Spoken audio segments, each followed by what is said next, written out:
Nizamsız yaşayan xarakter var. O xarakter gözünün önündə canlandırın. Hərdən xəyal, nizamsız yaşayan, o xarakter dinə uyğun xarakter deyil. Sözün qısası. Nizamsız insanın dindarlığı təsirsizdir. Yatmağını bilməyən, yeməyini bilməyən, içməyini bilməyən, heç nə özünü buraxıb elə necə gəldi yaşayan insan. Bu nizamsız adamlar bir axırda nə olur? Peyğəmbər öldürür. Peyğəmbər öldürür.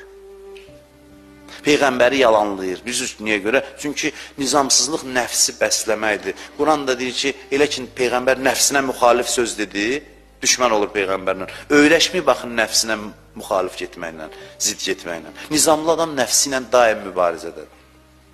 Nizam onu ona vadar edir. Görürsünüz, adi nizamsızlıq adamı Peyğəmbər qatili eləyə bilər, bəli eləyə bilər. Biz məsələlərə düzgün yanaşmırıq.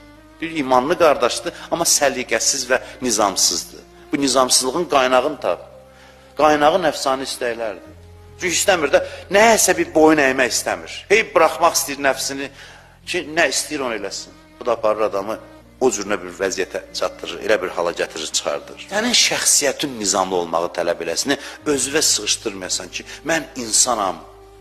Mənə heç kəs heç nə deməsə də, işin vaxtı filandır, mənə təyin olunubsa, heç kəs yoxdur, mən getməliyəm filan saatda.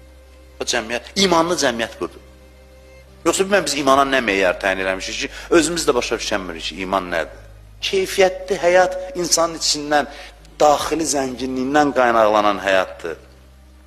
Keyfiyyətli həyat yaşayan adamlara ibadət də ləzzət eləyir, zövq verir.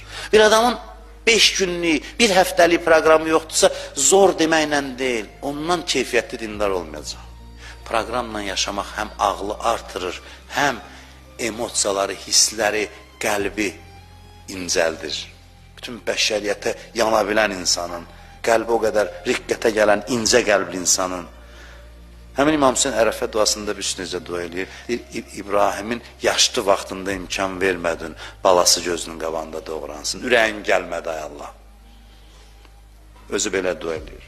Allah rəhm eləsin İmam Hüseynin o vaxtına ki, uşaq qucağında çırpınır, bilmir hansı tərəfə getsin. Göyə səpdi qanı, hədis deyə oruc ağızla deyirəm, buyururlar ki, o qandan bir damcı yerə düşmədi, yəni qurbanın qəbul olundu. Çünki çox yandırdı İmam Hüseyni. Dinləbilirsiniz nə üçün bu sözü dedi? Dedi ki, ilahi sən görürsən deyə dözürəm. Çünki qorxdu ki, dözməsə aləmi dağıdar Allah ona görə. Qəlbinin elə həssas vaxtı.